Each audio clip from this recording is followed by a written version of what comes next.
4:30 a.m., CIDG 8 team was able to enter the jail premises. To the At sumunod dyan, 5:58. Ano nangyari between 4:30 and 5:58? Ba't hindi nakalag dito sa inyo? Ganito po, sir. Nung nag-operation... But we're not done yet with the question of Senator Yes, sir. Drilon.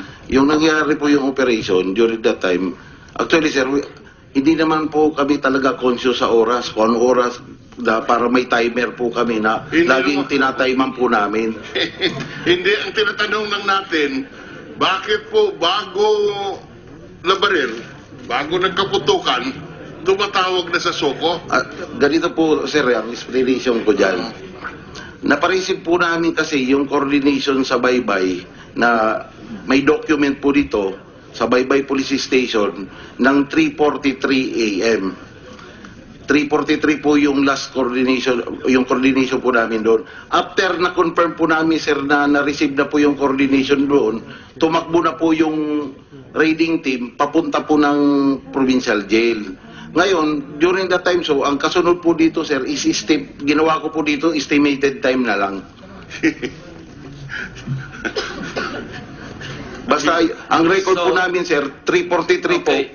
Nung ma-confirm po yun, tumakbo na po yung raiding team papunta po ng Superintendent Baybay. Marcos, Yes, sir. between 3:43 and 3:49, 6 minutes, doon nangyari lahat? Nagkabarila na ba?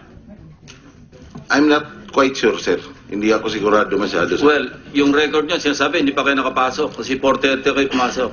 Even assuming for the sake of discussion na you're not mindful of the time, 6 minutes, doon lahat nangyari yung pinalabas yung mga preso, napatay si Yap, napatay si Mayor Espinosa, in 6 minutes, tapos lahat yun? May barilan pa kanyo? Mahali po, sir. Kwentahin natin.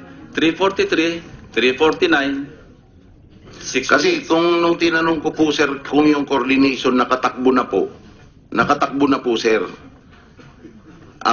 Bali, yung pag-receive po ng kopya nung coordination form na 3:43, Okay. nalaman ko lang po, sir, yung exact oras nung nahawakan ko na po yung receive copy. Iwanan muna natin yan. Sir. Si Santo Lima is motioning na it's her turn already.